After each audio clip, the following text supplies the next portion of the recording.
Rapport confidentiel. Des centaines de morts et blessés dans l'armée américaine à cause de la guerre contre l'Iran. Et le Pentagone tente de cacher la vérité et minimiser les chiffres.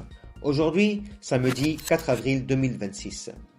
Le journal The Intercept a publié hier un rapport très important affirmant que le Pentagone et le ministère de la Défense américain tentent de dissimuler les pertes de l'armée américaine au Moyen-Orient, que ce soit pendant la guerre avec l'Iran ou même avant, lors des frappes contre des bases militaires. Ils ont commencé par analyser les données de Pete Hegseth et du général Dan Kane, ainsi que du commandement central au Moyen-Orient, le CENTCOM, concernant les morts, les blessés, les victimes, les frappes sur les bases militaires, et ils ont trouvé plusieurs observations. Ils ont dit que le CENTCOM, qui est le commandement central, quand il publie son rapport, omet les incidents majeurs qui se produisent. Par exemple, une frappe sur une base au Koweït où 15 personnes ont été blessées et on ne sait combien tuées. Vous trouvez que le CENTCOM ne mentionne même pas cette histoire.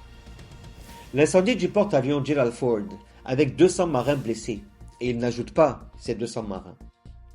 On essaie toujours de minimiser la scène pour que Pete Hegseth, le secrétaire à la défense, apparaisse dans sa belle émission hollywoodienne avec ses cheveux gominés et commence à dire qu'on a gagné, qu'on négocie avec des bombes, qu'on ne fait je ne sais quoi. Et il commence à faire de la propagande trumpiste et à montrer Trump chaque jour dans des vidéos de 2 minutes sur à quel point leur armée est puissante et combien de sites ils bombardent. Mais la réalité, selon The Intercept, c'est que les chiffres sont plus élevés que ceux qu'annonce l'administration centrale ou le commandement central américain. Il parle d'environ 300 blessés et tués. The Intercept dit que non. Environ 15 personnes ont été tuées. C'est ce qui a été documenté. Et il y a plus de 750 soldats américains entre morts et blessés depuis le début de la guerre avec l'Iran. Et ce nombre peut augmenter parce que les données du CENTCOM, les données du ministère de la Défense, les données du Pentagone n'ont aucune transparence, aucune preuve et ils ne répondent pas aux questions. Un correspondant de The Intercept a écrit qu'il a contacté le Pentagone pour poser des questions sur un incident ou une opération précise et on lui a dit « on ne peut pas t'aider, on n'a rien pour toi, va voir ailleurs ». Tu parles d'une crise. Dans ce rapport, ils ont comparé ce qui se passait sous Biden et les données qui parlaient des chiffres avec précision, avec ce qui se passe sous Trump maintenant, qui essaie constamment, je dis bien constamment, de cacher les pertes et d'amplifier de fausses victoires pour que Trump et la Maison-Blanche puissent vendre ce discours au peuple américain. Ils ont aussi parlé d'un point qui a vraiment attiré mon attention.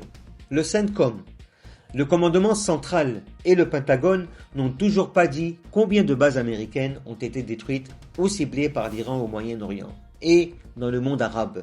Ils n'ont rien dit. Il n'y a pas de communiqué qui en parle. Ils nient systématiquement qu'il y ait eu des frappes. Ils disent que c'est la presse qui publie les images satellites, qui montrent des cibles et la destruction de radars et tout ça. Et nous, on en a beaucoup parlé le mois dernier. Mais il n'y avait aucune vidéo de leur part. Il y avait une source du commandement central parce qu'ils ne disent pas ça. Nous le savons par le New York Times, le Wall Street Journal, le Financial Times, un journal quelconque. Mais eux ne disent rien. Donc c'est aussi une remarque importante. Le point suivant, c'est qu'ils ont dit quelque chose de très étrange. Le commandement central, dans des déclarations, et l'armée américaine ne communiquent pas sur les pertes des contracteurs qui travaillent avec l'armée américaine.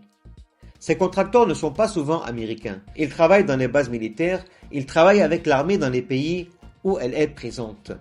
Il y a 40 000 soldats, mais il y a des milliers de contracteurs qui travaillent avec eux. Ils disent que le nombre de blessés parmi ces contracteurs qui travaillent avec l'armée américaine dans ces bases du 7 octobre 2023 jusqu'à maintenant est un chiffre très effrayant, si on y ajoute bien sûr le chiffre des Américains. The Intercept conclut cet article en disant qu'il y a environ 13 600 personnes entre morts et blessés parmi les Américains et leurs collaborateurs dans les pays où l'Amérique a des bases dans la région du Golfe ou au Moyen-Orient. Vous imaginez 13 600 en environ 2 ans ou 2 ans et demi, entre morts et blessés. Ça vous montre à quel point l'armée américaine essaie de cacher la vérité. Et ça peut aussi nous expliquer les vastes campagnes de licenciement que Pete Hegseth mène au sein de l'armée américaine parce qu'il ne veut pas qu'un général lui pose des questions sur les pertes ou quoi que ce soit. Mais il veut des gens qui servent avec loyauté. Et gardez bien à l'esprit que même le rapport de The Intercept a dit cela. Ces pertes et ces chiffres, c'est sans qu'il y ait eu d'invasion terrestre de l'Iran. Si une invasion terrestre de l'Iran commence, que ce soit des opérations limitées ou des opérations majeures, ces chiffres pourraient être multipliés de manière considérable. Ils vous ont prévenu. J'espère que vous n'allez pas faire l'erreur qu'il ne faut pas faire. N'oubliez surtout pas de vous abonner à ma chaîne, de liker, vos commentaires m'intéressent, que pensez-vous? Et activez la notification. Salam.